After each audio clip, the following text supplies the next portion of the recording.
and Joe Dispenza and Bruce Lipton all said I had to do this, and I guess they were wrong. No, you chose to do it. Worked for us. So if it worked for all of us, and it didn't work for you, you're going to blame all of us? No, no. Common denominator. That's you. Take responsibility. Reflect.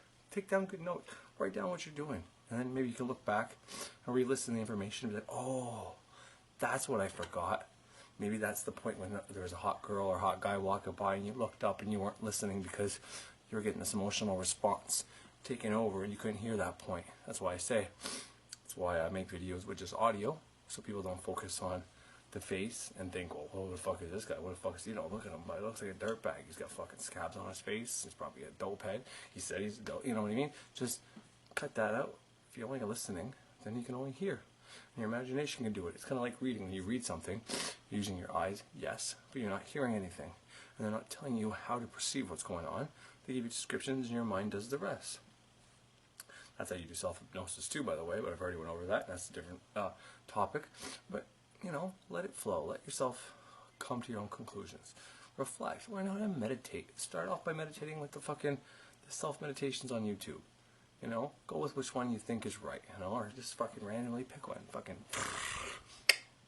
oh wait, that's what I'm doing, you know, and let it be. And then, you know, maybe it's the right one, maybe it's the wrong one.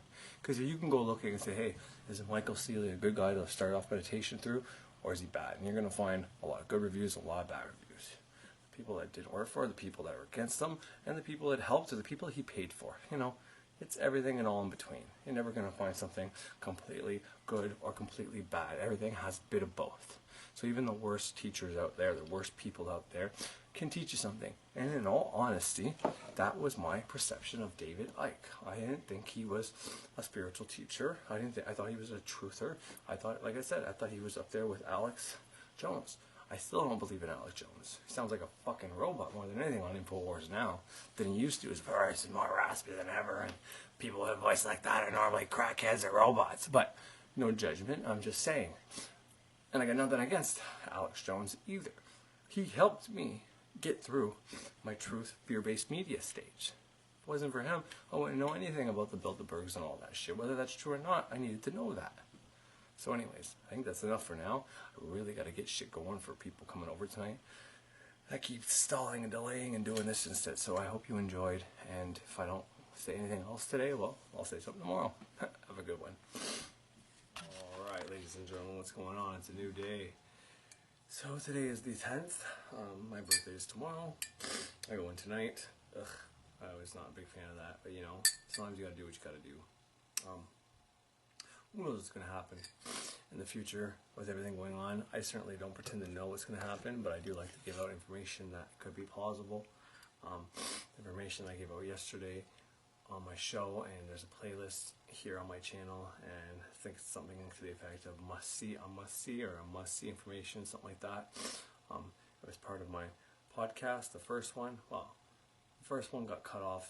Fucking, I don't even know why. Computer was still on, didn't even shut down, but Wi-Fi was on. It was plugged in right to the Ethernet cord.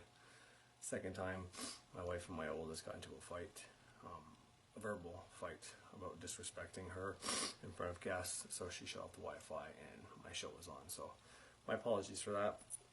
But once again, that was just a show just to get out that one bit of information.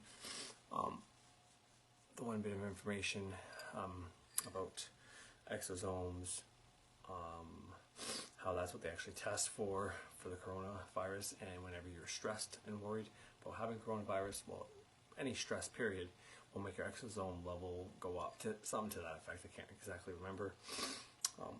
And that's what they're actually testing for. From there, you also heard from some farmers themselves and a whole bunch of other information that was useful. Once again, I'm not going to say this is real or not real, but I do think everybody should have all the information to make a well-rounded choice and come to their own conclusion. Because I said we need to, instead of being useless, we need to be useful. And how do you become useful? How do you make yourself useful? Well, you take all the information and you sit down and you think, and you come to a conclusion that is helpful to all of humanity. So that's what I want to happen.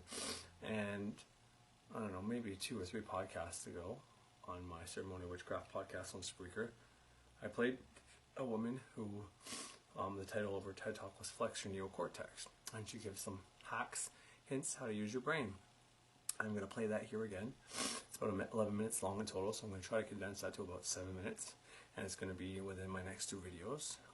So this one's going to be the rest of the David Icke stuff from yesterday, which is only about 2 or 3 minutes of me talking, plus this, then plus the ending will be her, and then the beginning of the next video will be her. So probably about, you know, if I get it down to 8 minutes, it's 4 minutes, 4 minutes on each video, and then, you know, I will tell you how I put those things into practice for myself and how they work, even before I knew about them and now that I know about them.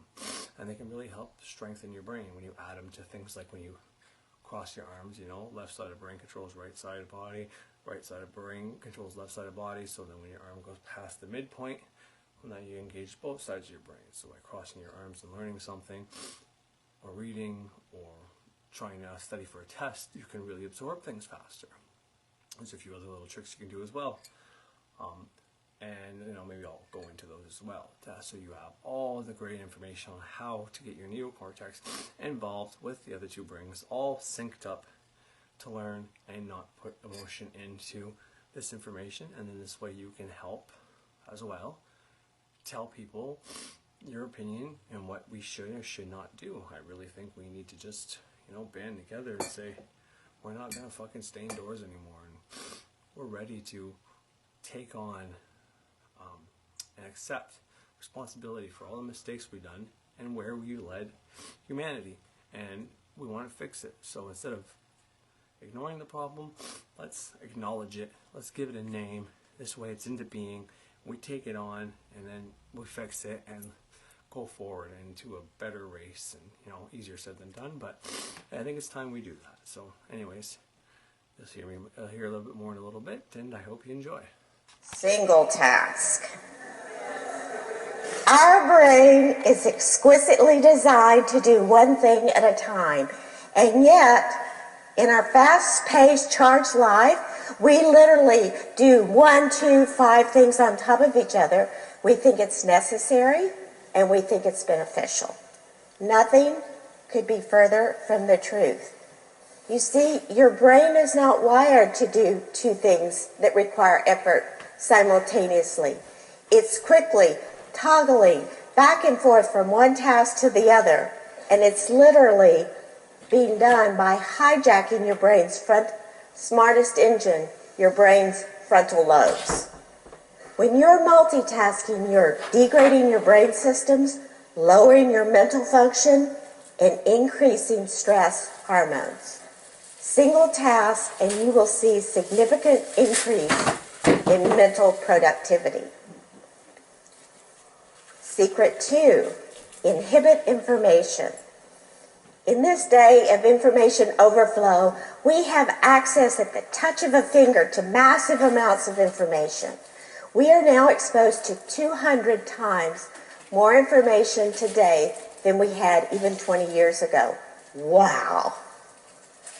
Our brain with so much information, what it does, we thought the more information I take in, the better for me, right?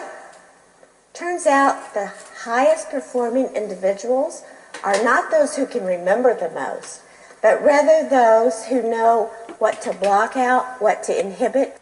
Reject, banish, deny. Also turn the fucking TV off. That's what she means there.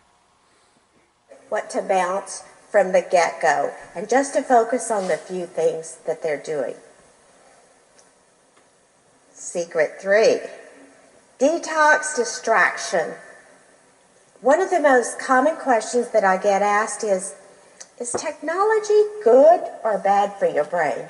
And I say, yes. Right?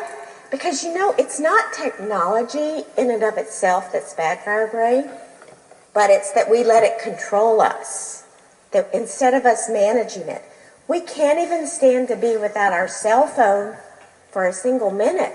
And some of you are sitting there and it's beeping and you're buzzing and you're looking at it because we've become addicted to the ping of our technology.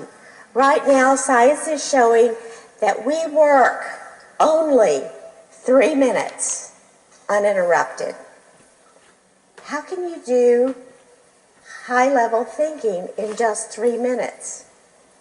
Way too much. We're working with major corporations now to teach them how to increase their mental productivity. And the secret that they have the most trouble with, that they want the most help with, is detoxing distractions.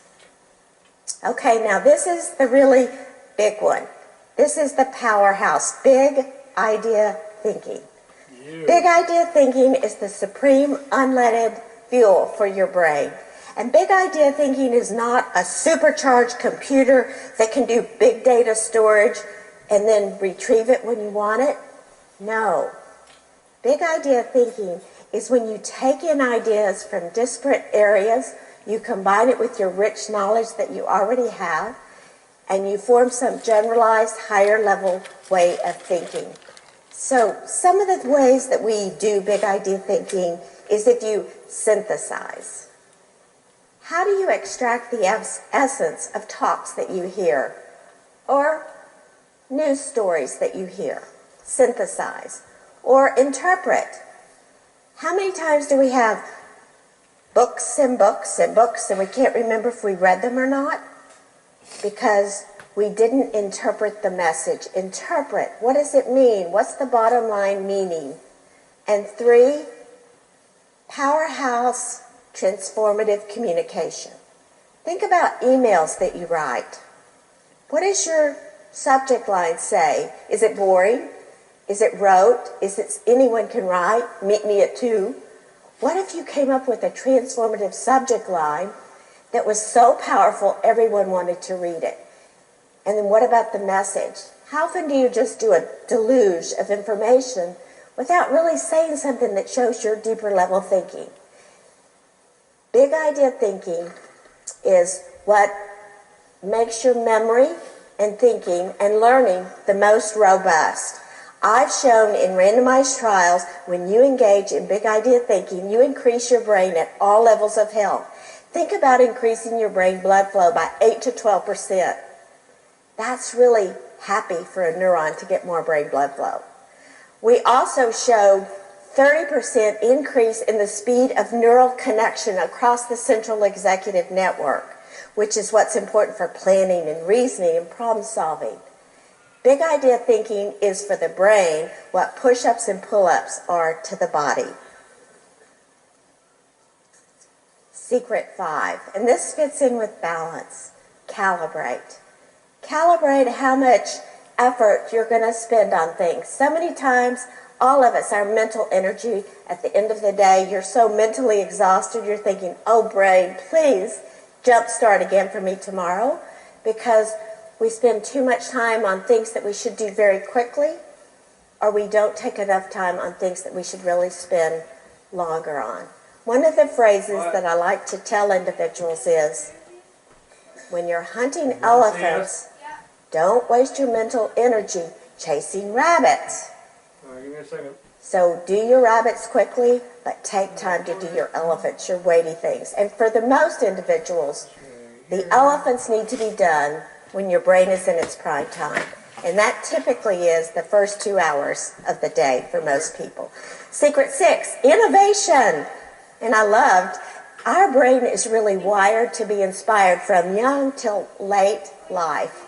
Every single day, it likes to create something new, jump start. It hates status quo. It quickly goes backwards on rote.